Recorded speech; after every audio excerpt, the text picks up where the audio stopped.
Hey everyone, I'm Sönke Meinen and this is a tutorial video which you would normally find on my TrueFire channel, the Acoustic Guitar Lab. But I thought it would be fun to make a few for my YouTube channel as well.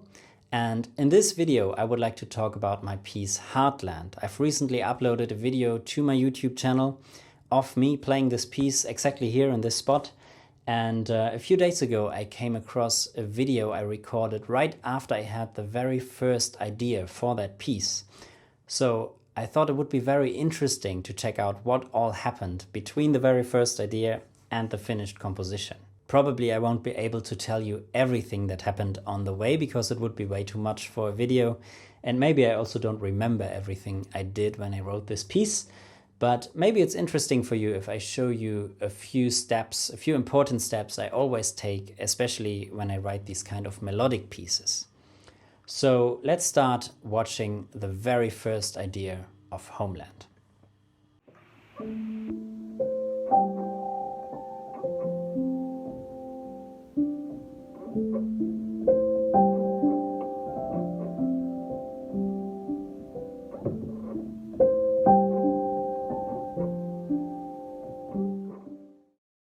The first thing you might have noticed is that that is quite a funny looking guitar, and the reason I'm actually not playing guitar here is that it's much easier for me to surprise myself and to be inspired when I don't know what I'm doing. I've played all the notes on the guitar so many times, so I always know what I'm doing. I know which chord is this, what scale is this, and on the piano I'm just pressing keys and I'm basically just listening. So I might have the same amount of ideas on the guitar and on the piano, but on the piano it's much easier for me to actually notice them, and because I'm listening much better when I don't think about theory or anything. And a lot of my melodic pieces started on the piano, and then I took the idea, tried to learn it on the guitar, and then I composed with that existing new idea on the guitar, or even just with pen and paper or on my laptop. But this is a good example of having a little idea on the piano and then making a guitar piece out of it. Let's see what kind of things are already in that first idea. So I was just jamming on the piano and suddenly I had a melody and I had a few bass notes. You need to imagine that this video was taken about 10 minutes, I think, after the very first idea. So when I took that video, I already filled in a few more notes to make it sound like chords. So I jammed on it already a little bit. But the very first idea consisted of the bass notes, A, G, F, and G. And that was kind of a loop that repeated. I've tuned my guitar down to C and to G on the 6th and the 5th string here, so don't be surprised that I play the A up here. That's just the tuning I use most of the time, but it doesn't really matter for composing right now. I can talk about that tuning maybe later a little bit. But the guitar was just tuned in that tuning when I took the piano idea and I tried to practice it on the guitar, so I just kept it that way. We have this bass loop and we have the little melody on top. Then we can already fill it with the notes I already played on the piano as well. So yeah, the first idea.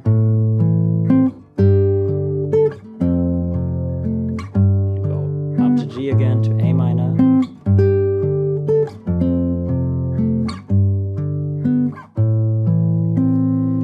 So that is how that idea sounds on the guitar.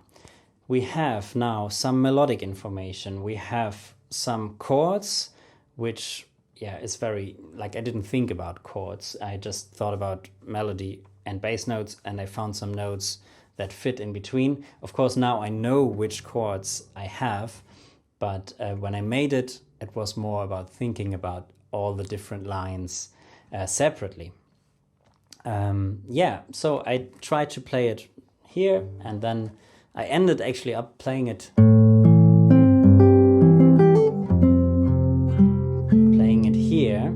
and not going back to the G. I could have done it.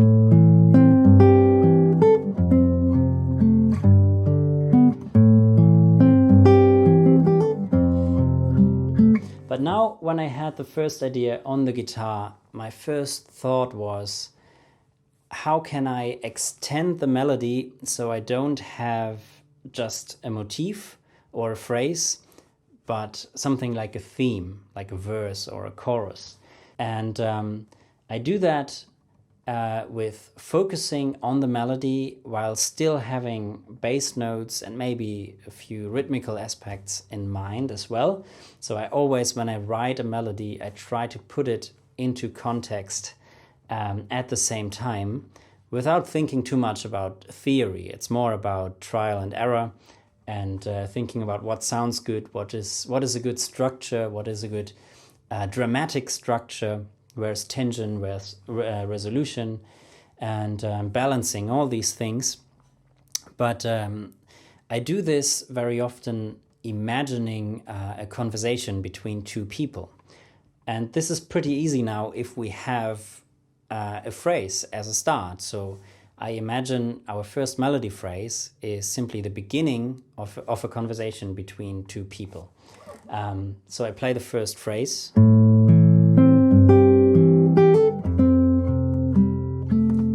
And if you just listen to the melody, my first question is like, what is this? What kind of start of a conversation could this be? Is it more a question? Is it maybe already an answer, so I can put a question before that? And maybe it is something in between. Very often it is something in between.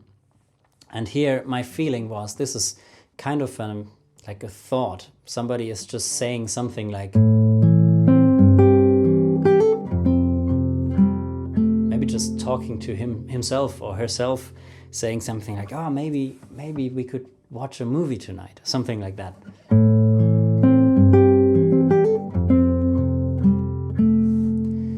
And then I try to imagine what could the second person reply to that.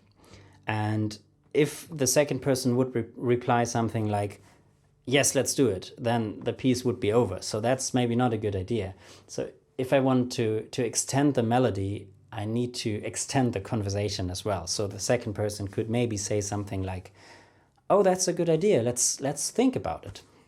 Try to find a melody phrase that has this kind of vibe, that it sounds like a second thought from a second person, but like agreeing to what the first person says maybe. And I was trying out a lot of things. And at the very end, I came up with...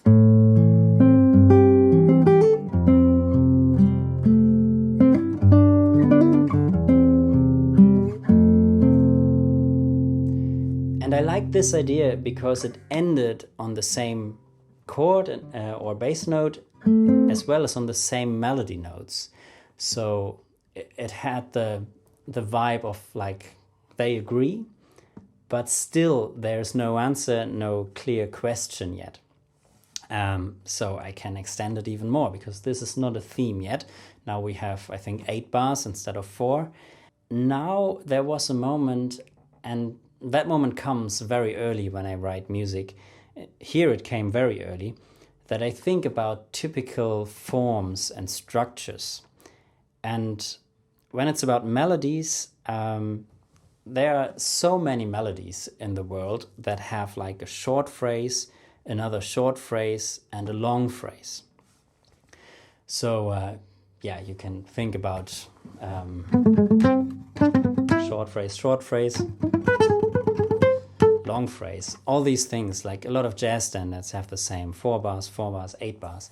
So I thought, okay, let's just put the 2 short phrases I have now into this structure and try to make a long phrase.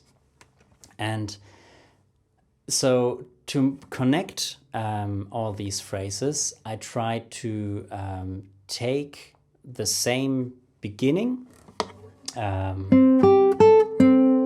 repeat that, but maybe put some other chords underneath to have a little variation, but still have the ideas connected and not just put one phrase after the other and then it's long enough at some point. That's not really composing. So you always take something from what you have and then make variations out of it. So a simple idea is take the same melody and put other chords underneath, or start with different bass notes. Doesn't matter if you know what you're doing there, just try out which bass notes sound good. So instead of, I did this, and instead of going back down, I went up the fretboard, because I thought, okay, I have more space now to make a longer phrase, so I don't have to stay in the same area anyway. And also, a common structure of melodies is not only short phrase, long phrase, but that in the third quarter of a melody, you very often have like the moment with the highest intensity, which is very often the highest note simply, or a note that has a lot of tension to the bass note underneath, or there's like a jump, like a bigger interval in the melody, something like that. And so I also tried to put that in. So I started with the same melody, and then I thought, okay, I have to go to the highest note here because I might be in the third quarter.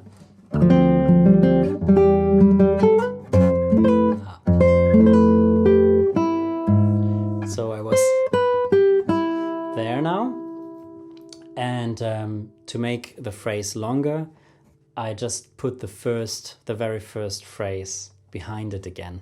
So the theme actually ends the same way as it starts.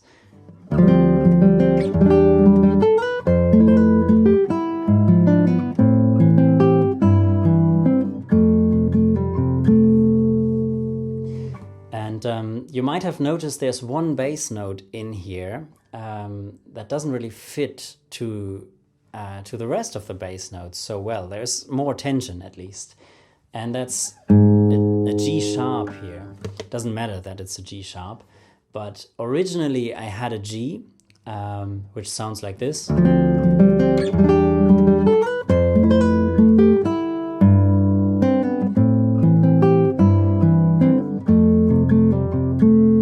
But then I thought, okay, I have the moment with the highest intensity here, the highest note, so I should support that with a little bit more tension. And the thing I did was simply trying out, okay, this bass note has not enough tension. Let's see how the bass notes next to it sound. So I was just trying it out. I was not thinking, I need this E major with G sharp in the bass here. But I thought, okay, let's just move it around in like half steps and try other notes. And I tried a lot of notes that didn't work, and then I found the G sharp, and that made it really beautiful. So this was a very quick summary of how I wrote the first theme of Heartland. But the most important points, I think, are applying a structure where you know this structure works because you've seen it in other pieces, applying it to your own music very early. And it also helps you to see, like, what do I have already and what do I need? Because very often, after a few notes, you know already that something sounds more like a verse, something sounds more like a chorus. And then you put it into that structure and you see the blank spots and you see, what do I have already?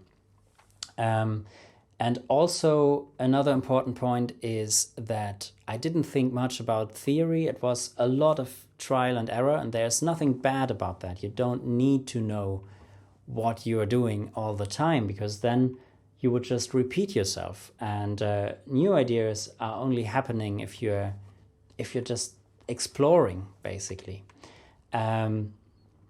And I try to keep the music theory out as much as I can. Often I know, of course, on the guitar what I'm doing, but I try to use theory more to repeat things I liked in other pieces I wrote and use them again in other contexts, in other keys and other compositions. So that's more the idea of how I use music theory. And I try to not think about it too much, and I just try to listen and to see, okay, what feels good. Analyze music you like and ask yourself why you like it, and then find out about these structures, and maybe check out how long are the phrases of the melodies, where is the moment with the highest intensity, where is the most tension, and you can use all these things for your own music then, and that helps. I think the most important thing is to not just add more and more phrases randomly, but try to connect these phrases and try to create a good flow in the piece. And that happens, I think, only if you look for things you can use again. Like there was something in the first phrase I used for the second phrase, and then there was something in the second and in the first phrase which I used for the third one. But I also added new ideas, like new bass notes and new chords. So there's always a balance between things you know already and fresh new ideas. So now I had the A part of Heartland. And in this case, I wasn't really sure if this is a verse or a chorus or what this is in a full composition. So I was just thinking, okay, I have to make a second part, no matter what it is. And I had similar thoughts like I had already when I wrote the melody of the A part, because I was trying to take something from what I have already and add some new things. So you could, for example, take the same chords and write a new melody, or you could take the same melody and write some new chords, which is what I did for the B part. So I basically copy-pasted the melody and I tried to find more bass notes, and also tried to jam with like open strings, how would they sound to it, and it was again trial and error. And my only goal was to find chords that have a bit more tension, because in the A part there were a lot of very clear minor and major chords, so it was just a very romantic thing. And now, of course, I want the piece to develop. I don't want to just repeat something. So I found a version of that melody with more chords with more tension, and at the very end I also changed the melody. In the moment where I went up to the highest note in the A part, I went even further up in the B part. So there's also some kind of development. So I play now the A part and the B part for you, and you can watch closely and see if you can hear these things I mentioned.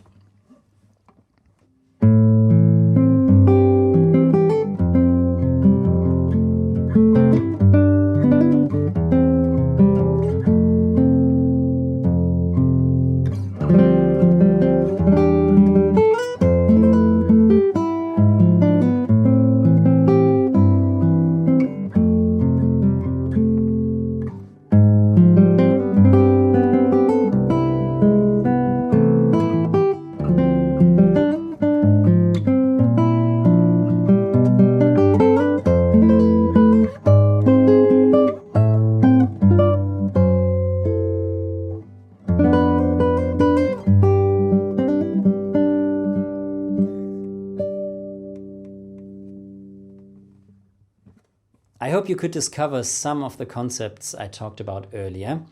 Now we have A part and B part, and the first question we have to ask ourselves now is, do we need another part, or is this already enough?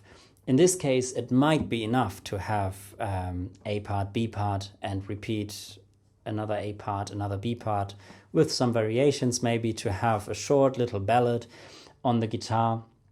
So we don't necessarily need more parts. But in this case, I looked at what I did at the B part, and because I went up the fretboard at the end of the B part, I couldn't just end the melody the same way as in the A part. So I added this little motif at the end of the B part, you might have heard it, which sounds like this.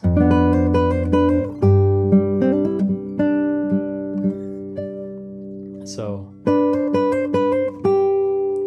and I remembered because this is kind of a new thing that wasn't there before in the piece. So to give it some meaning, I thought I take this and I make a whole part out of that motif. And I remembered that in my studies, one of my composition teachers told me that I think it was Beethoven who very often took the last bar or the last two bars of a part and made a whole new part out of that little idea. And because it was the last part of one part and the first part of the other, would always be very connected. And it always works. I do this so often in my compositions that when I don't know what could the next part be, I look at the last bar or the last two bars, and I find something that's in there, and I try to make variations and develop it. And there's the next part. So I took this motif and I moved it around the fretboard, here for example. And I added some bass notes and a few chords from the B part, from the previous B part. And then I had a C part pretty quickly. I think I wrote this in about 10 minutes, 15 minutes or something, while working on the other parts for a few weeks. So the finished C part sounds like this.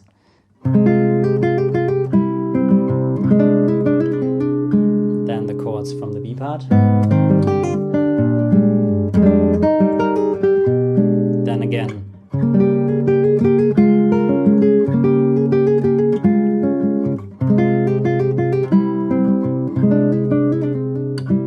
Again, those chords.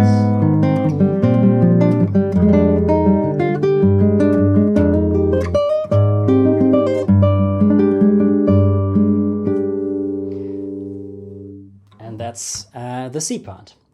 And then we definitely have enough parts. I think most of my pieces don't have more than 3 different parts. When you, of course, there are variations. When I have one A part, sometimes it's A1, A2, A3, A4, and it's very long, a lot of different parts, but they are all connected somehow. But now we have 3 quite different parts, even if A and B are sort of are very related, actually. But when you think about common musical forms, very often you have A, B, and C, and there's not very often there's D. Of course, there's intro and outro and something like that. But even in pop songs, you have like verse, chorus, bridge, and also in classical music, it's very often A, B, A, C, A, or A, B, C, A, something like that. But you don't read D very often. So now I go back to an A part, and I notice that the last chord of the C part I have is G major, G dominant, with an A flat here. So it doesn't really sound so much like going back to the first A part in A minor. It's a bit boring to go back there, because this feels like there's some tension. It should go somewhere new. So what I did was I wrote down the first A part in my notation software, and then I copied it there and I transposed it to C minor instead, and then I simply learned it from the notation software. So the same A part, which I've played here before, I now play here.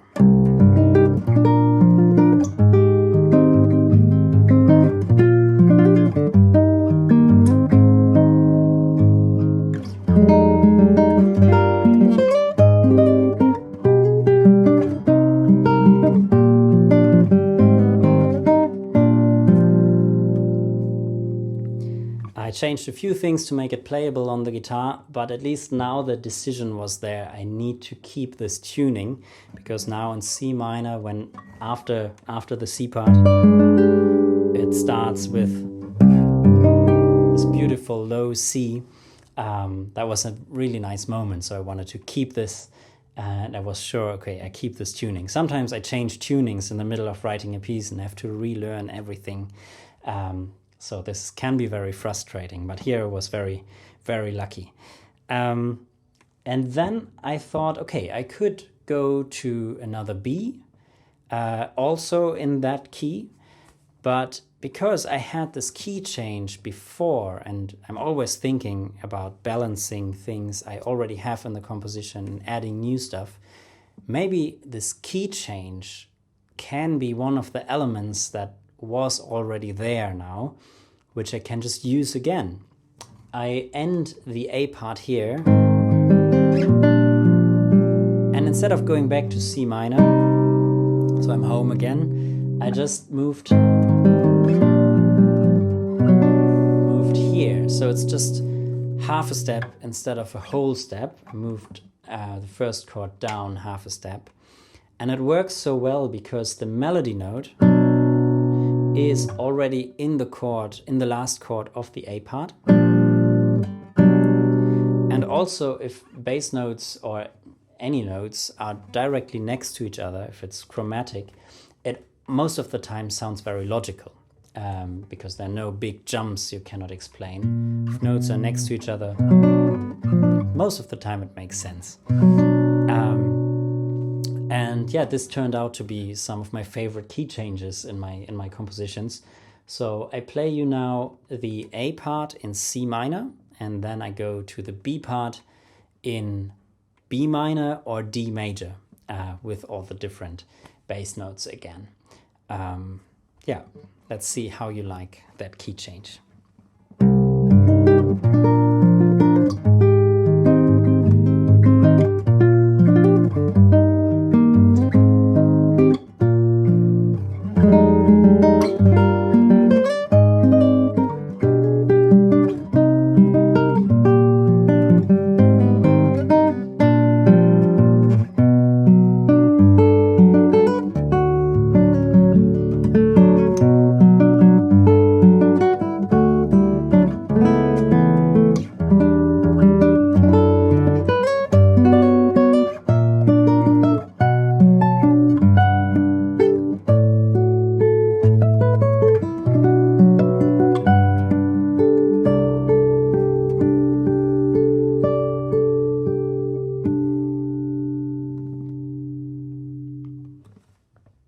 You might have noticed another variation at the very end, because now I repeated the ending of that B part over two different bass notes and harmonies.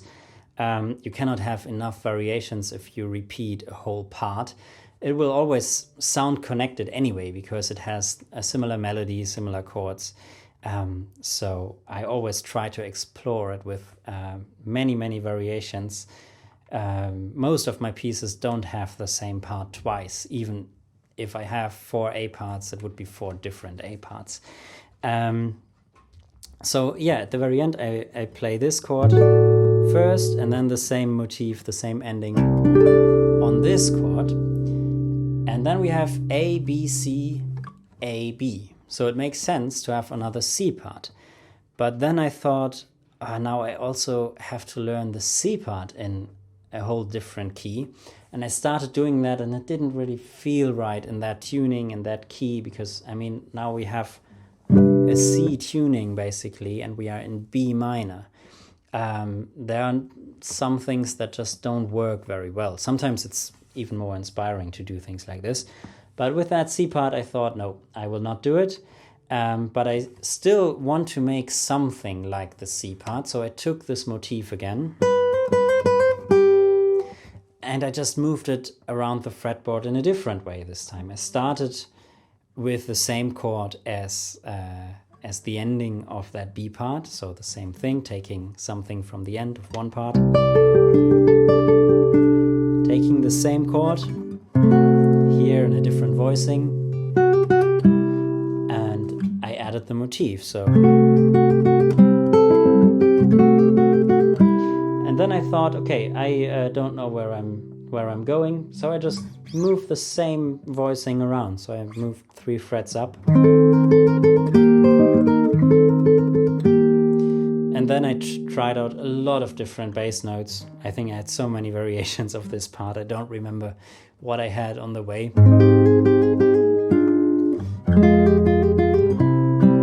But suddenly I had a version where I'm back in C major, which is A minor. So it's the key I started the whole piece with. So I was very hopeful I could reuse something from the beginning of the piece. And I did. I added the chords I also finished the first C part with.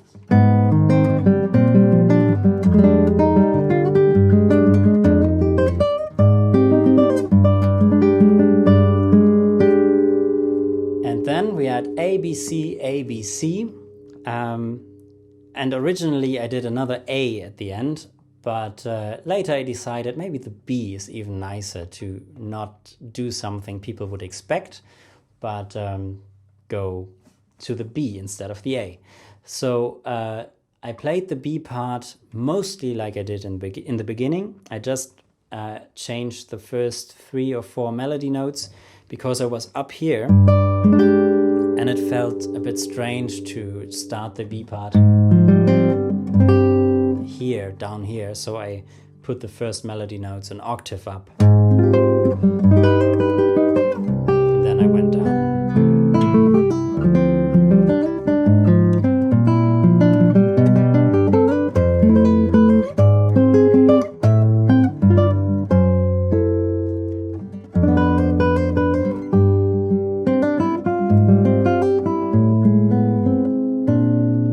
So there's one more variation at the end of the B part, a lot of variations.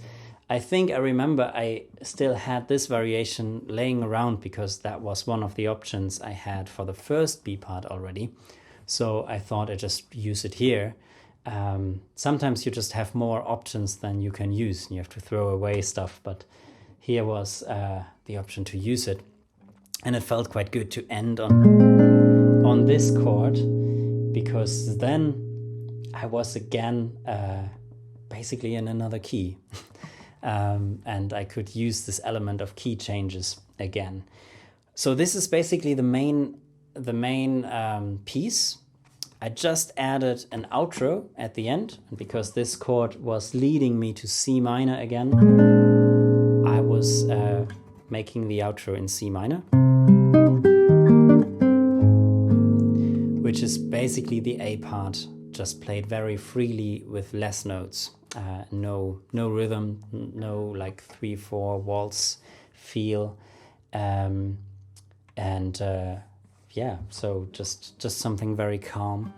And I did the same in A minor for the intro. So I learned the theme an octave up, and I changed a little bit with the melodies, and I took out a lot of notes to make it very atmospheric. Added some harmonics.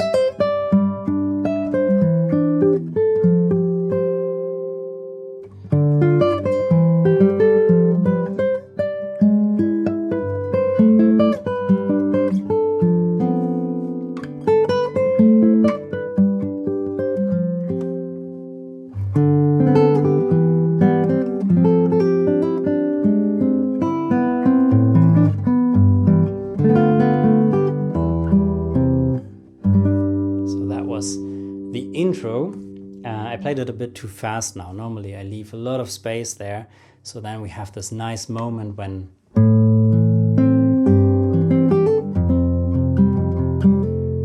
the waltz is starting. So in the outro I added a few more of these more weird chords with like chromatic movement in the bass that I introduced throughout the piece. I played for you. Here yet.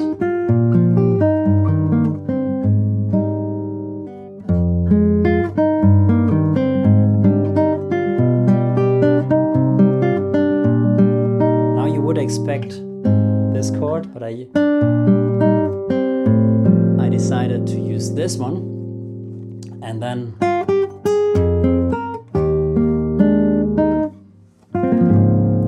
I ended on this very open sounding chord, and it reminded me of the first thought I had in the first theme when it was about this conversation of how to extend the melody, where it wasn't really a clear answer or a clear question, but just left open a little bit what it was. And I thought this might be an appropriate way to end the piece because of that. One thing I would like to say at the end of this video is it took me about a year to write this piece. There was not so much music theory involved writing it. Later, I thought a little bit more about the theory behind my favorite moments, basically, so I could reuse them in other pieces. But it was a lot of trial and error, and also what you haven't seen in this video, but what's very important is I didn't only find these nice options when trying out things. I found a lot of options that didn't work. It took me a year to write this piece. And sometimes it can be frustrating if you're approaching music in a way where you don't think much about what could work beforehand, but you're just exploring. But that's also a kind of progress to find things that don't work. Sometimes I have to remind myself about that, because otherwise it's very frustrating. You have the feeling that if you wrote like 2 or 3 new bars in a day, it can feel like you did nothing. But you found so many things that don't work, and you also found out maybe why they don't work, and you learned so much while trying out the different options, that it is progress. And sometimes it just takes very long to write a piece. Yeah, I hope you could learn something. I'm very curious about editing this video together. I just put up a camera now and talked to it for a long time. So it might be a bit confusing in some moments, but I hope you got a little bit of inspiration when it comes to writing your own music. Maybe you found some new ideas of how to approach some things, some unfinished things you already have laying around somewhere.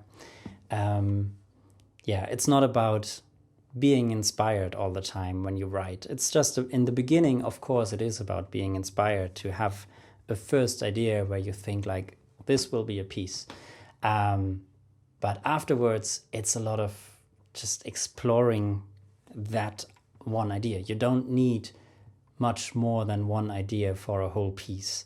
For me, the fun of composing is more about exploring that one idea that inspired you in the first place.